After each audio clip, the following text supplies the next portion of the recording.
Kia ora. Unfortunately, we had a technical failing with our recording yesterday, so we are re-recording the message to help you continue with the series that we are journeying in.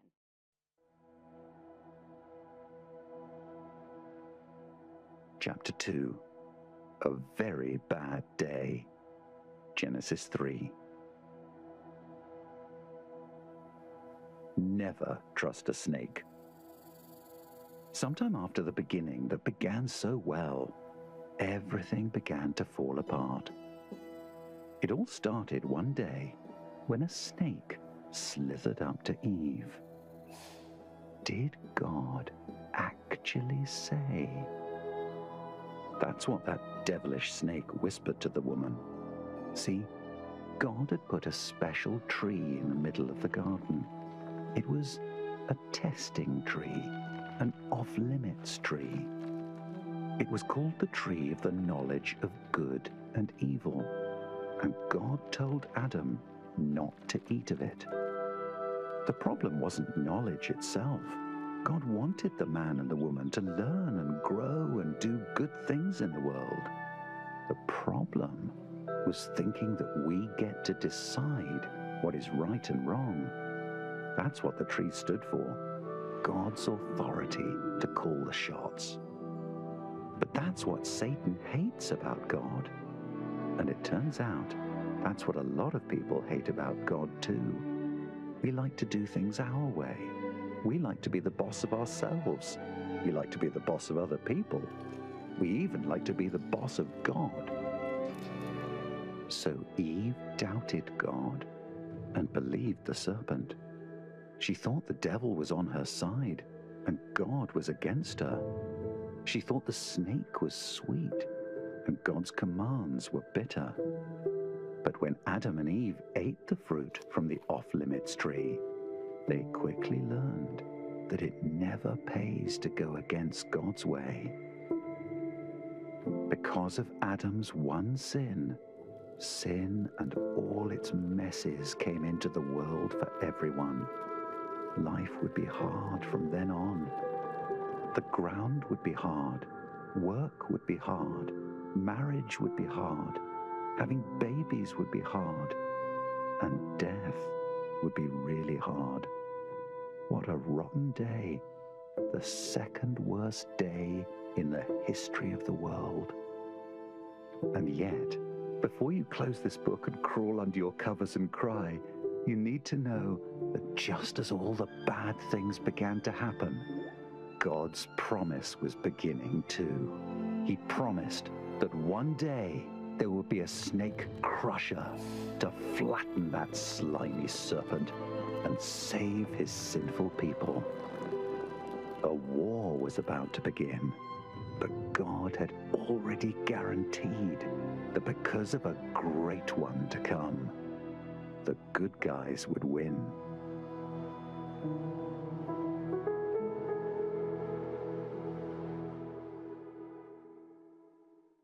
Last week, we began this journey together, looking at the big story of Scripture, how the whole of Scripture has one story running through it. We started right at the beginning, a good place to start a story. Genesis 1, Act 1, creation, God establishing his kingdom. The act in which God creates everything. The scene is set and the characters introduced. From chaos, a beautiful creation within which God can be praised. A place where God can dwell with his creation. We discovered in this act that we are made to worship, made to reflect God to others, made to give God glory and honor. And through us, others might give him glory and honor too. Everything is awesome. God and his creation together. But a major feature of any story is its central conflict. While things may have started out good, something goes wrong, and everything is not awesome. We discover that this morning as we head into Act 2, the fall, rebellion in the kingdom. We are not left waiting long for this conflict to occur. It comes fairly quick into the story as things begin to break down in Genesis chapter 3. In Genesis 1 and 2, the dominant voice belongs to God. But as we head into chapter 3, another voice enters the scene. A voice that seeks to challenge God. Did God really say that? Surely you won't die. The serpent, on a mission to disrupt God's good, ordered world. Though it is clear from the first 2 chapters that human beings are created good, part of being human is the freedom to choose. Even in God's kingdom, the freedom to love means they may choose not to love. And so they can choose to obey God, or they can choose to find their own way. If we're told not to do something, don't push the red button, it creates curiosity for us. But what will really happen if I do that? Surely it's not as bad as it might seem. There becomes this internal struggle of obeying the instruction versus the intrigue of pressing the button. The stronger the instruction not to do something, the greater the temptation to find out, right? This is probably the part of the full narrative we're most familiar with. Adam and Eve succumb to the persuasion of the serpent. Though God has commanded them not to, they eat the fruit from the tree of the knowledge of good and evil. In doing so, they assert their autonomy. They look to themselves rather than to God. Their desire for more leads them to disobey God's command. And a pattern begins to establish where God's good, ordered creation is no longer as it should be. The full narrative continues as God's good, ordered creation breaks down further and further and further. Creation is unraveled, becoming more and more chaotic. Adam and Eve are removed from the garden. Eve gives birth to 2 sons. One becomes jealous of the other. Things come to a head and Cain murders Abel. It becomes clear that humans, while still made in the image of God, have a terrible capacity to misdirect their lives. Cain builds and controls a city, Enoch.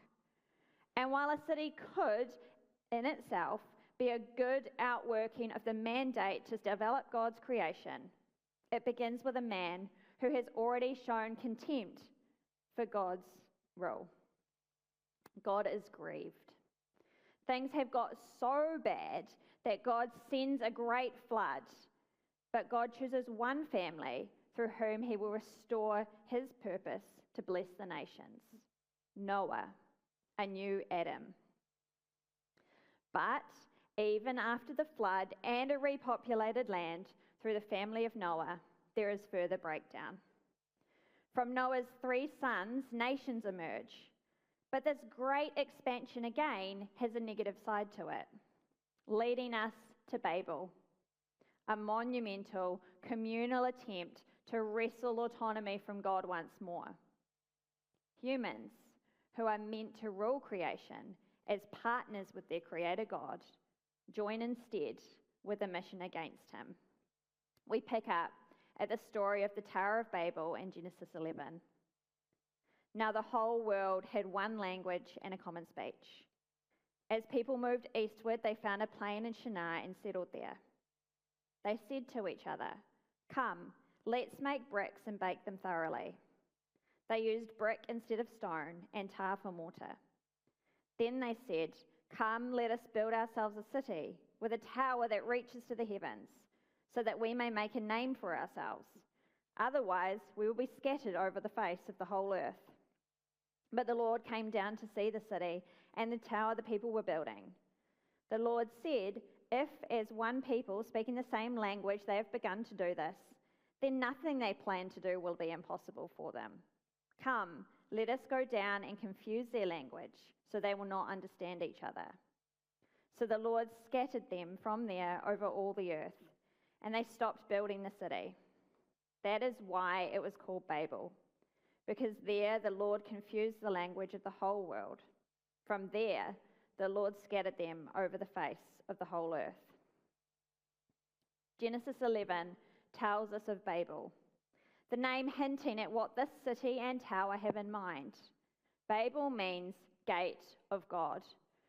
In ancient Mesopotamia, a ziggurat, which is a kind of tower being built here, was built to serve as a staircase by which a god or gods could come down from a city to bless it. At its top, a small room with a bed, a table, and some food, so that God could refresh himself as he descended. However, Babel is also connected with another Hebrew word, meaning mixed up or confused. For the storyteller, the name does not mean gate of God, but confusion, which sets the scene for what happens in this story. Building a city in and of itself is not bad.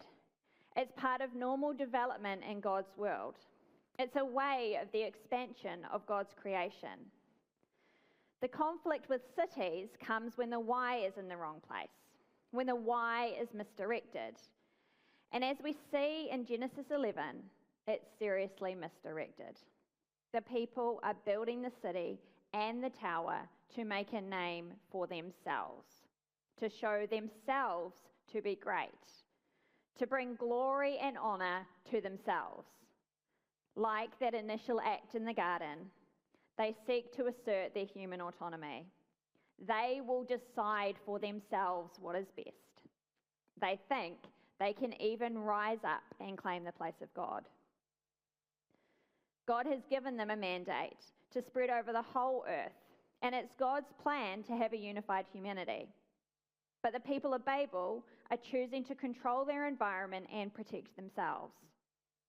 God's will for his people is not that they find joy in being praised, but that they find joy in knowing and praising him. His will is not that they find their security in what they have built, but in him. So this is not a God-given unity and identity. It's a reputation of their own devising. They unify around their own name, not God's.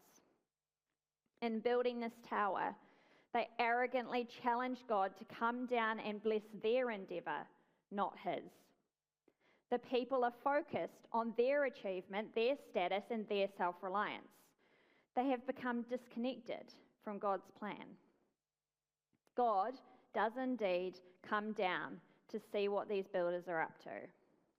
But rather than being pleased to take up his residence among the people and blessing this project, he condemns the arrogance that inspired it.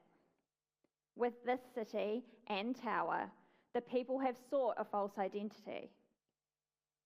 They have sought to build their own kingdom apart from God. And so, God does what they fear most. He confuses their language and scatters them. God sees that humanity has become too powerful for their own good, and so he saves them from themselves. God prevents their prideful unity from growing any stronger and reminds them of their dependence on him. A spiral that began with the eating of the forbidden fruit in the Garden of Eden, continued with brother killing brother, a growing violence so bad that God sends a flood, further breakdown, all leading to the scattering at Babel.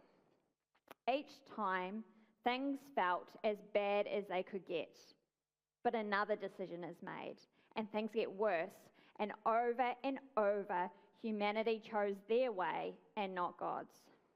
Till now, humanity scattered, unable to communicate with each other, and ultimately unable to have relationship with each other. Rock bottom. Next week, we will start to explore how God begins to resolve this conflict.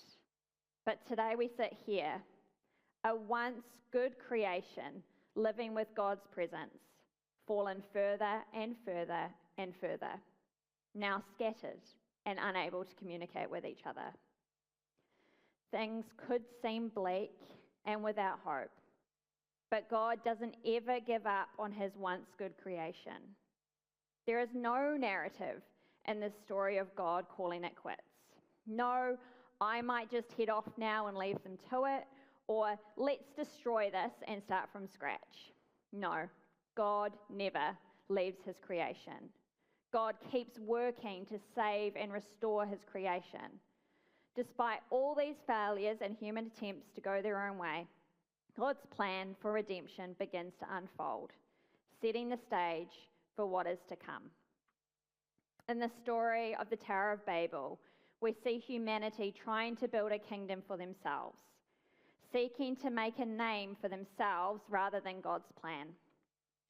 Today, as we reflect on that story, we are challenged to consider how we are building our lives, being reminded that we are called to build God's kingdom here on earth, where his will is done and his love reigns. We invite God to build his kingdom here, that it would be God guiding us in expanding his kingdom rather than us seeking to build or expand our own kingdom, that our security would be found in him rather than us seeking security in ourselves and what we can do. Let's allow God to be what unites us, that we would be his hands and feet, building together his kingdom.